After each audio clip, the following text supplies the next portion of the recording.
موضوعنا ayaa waxa ku saabsan yahay geedka loo yaqaan moringa oo waayada dambe dadka Soomaalida aad u isticmaalaysay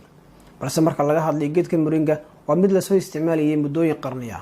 sababaha loo isticmaalayay ayaa ahayd faa'iidooyinka caafimaad ee laga helo iyo sidoo kale in dadku markaa ay isticmaalaan dawo ahaan waxa sidoo kale geedka moringa uu dawo ka yahay cudurrada ay keenaan funguska fayraska iyo sidoo kale kuwa ku dhaca maskaxda waxa kale oo sidoo kale uu dawo ka yahay ama ku hortagu yahay cudurrada ku dhaca markaas ama keena wax loo yaqaan inflammation-ka sida markaa bararka iyo markaa waxyaabaha la midka ku dhaca iyo isbedelada ku yimaada markaa unugyada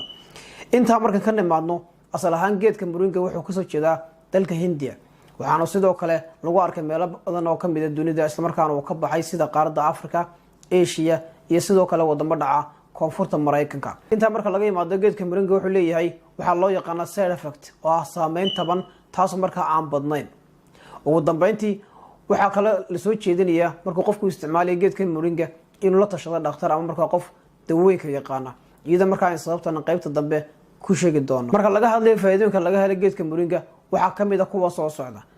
inuu ka hortago isla markaana uu nafaqeeyo timaha iyo maqaarka laga hadlayo geedka moringa saliidda laga soo saaro waxay ka hortagtaa waxa loo yaqaan free radicals oo waxyaabaha marka metabolism ku dhaco ama waxyaabaha marka cuntada la burburiyo ka soo hara kuwaas oo halis ku ah caafimaadka timaha gaar ahaan marka unugyada marka halka timuhu ka soo baxaan kuwaas marka jirka uu ka safeeyaan dabeetana waxa ka dhigan marka timihii ku caafimaad qaba dhinaca kale marka laga hadlayo ama maqaarka waxa ku jira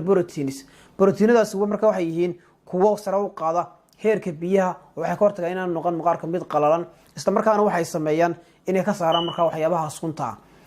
marka labada shaqo qabtaan waxay sare u qaadaan sidoo kale guud ahaan marka laga hadlayo geedka moringu caafimaadka iyo badqabka marka laga hadlayo maqaarka iyo timaha qodobka labaad wuxuu yahay wuxuu hoos u dhigaa geedka moringa waxa loo yaqaan adeema luqadda qalaad ama waxa loo yaqaan bararka siyaabo marka hoos ugu dhigay waxa kamid tahay inuu yareeyo waxa loo yaqaan xanuunka qofka marka uu dareemayo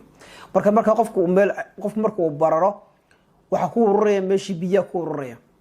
iyadoo marka unugyada ka soo baxayo dabeetana wuxuu qofku dareemaya xanuunkaas wuxuu ka imanaya marka caadada isku dhaco neerfihii dabeetana qofku wuxuu dareemaya xanuunkaas marka hoos u dhigay geedka moringa inuu sare u qaado ama uu ilaaliyo badqabka beerka khaasatan waxa jira dadka qaar kood qaata dawooyinka loo qaato TB oo kale kuwa loo yaqaan antitubercular drugs dawooyinkaasi waxay sameeyaan ama inta badan uu ka dhaca burburintooda beerka dabeetana waxa inta badan ay dhaawacaan beerka haddii qofku qaato dawooyinkaas waxa inta badan la soo